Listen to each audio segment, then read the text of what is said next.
Je voudrais vous apporter mon témoignage en réponse un petit peu au questionnement sur l'ethnocide et les génocides. J'ai travaillé auprès d'Amérindiens du Québec qui ont essayé de se soulever contre la construction d'un barrage sur la rivière romaine, dernière rivière sauvage de la forêt boréale. Il faut savoir que la forêt boréale est encore plus grande que l'Amazonie, mais on en entend très peu parler.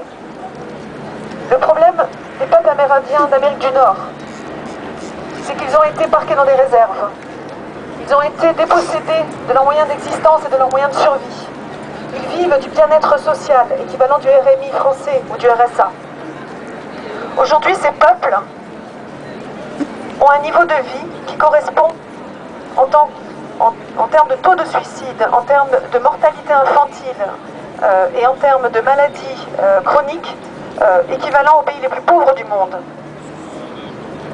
Le problème, quand un peuple est totalement dépourvu de sa dignité, dépourvu du sens qu'il donne à sa vie, dépourvu de la terre qui le nourrit, c'est qu'il se retourne vers les paradis artificiels.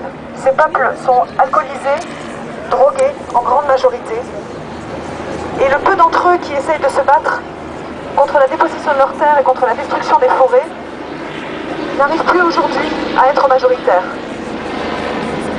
Le projet du barrage de la Romaine au Québec est en train de voir le jour. Un barrage de 113 mètres de haut, 4 retenues d'eau sur la dernière grande rivière sauvage de la forêt, qui va totalement perturber le golfe du Saint-Laurent et qui va effectivement aujourd'hui perturber aussi le Gulf Stream.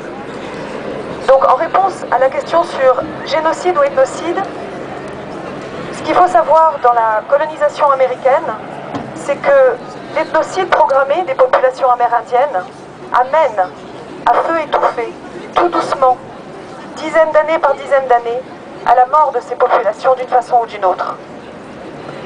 Pourquoi je suis là aujourd'hui? Parce que je trouve que les peuples d'Amazonie ont encore cette force de dire on veut vivre sur nos terres, on a obtenu la démarcation de nos terres, on veut protéger ces terres pour l'humanité, et c'est pour ça qu'il faut les soutenir.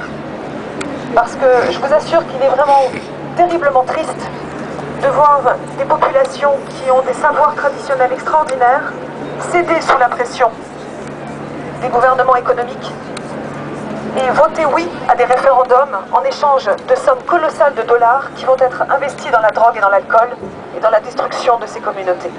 Je vous parle de vécu, je ne vous parle pas de ce que j'ai vu ou de ce que j'ai pu entendre. Voilà, donc oui, le génocide, c'est une forme effectivement une forme possible. Oui.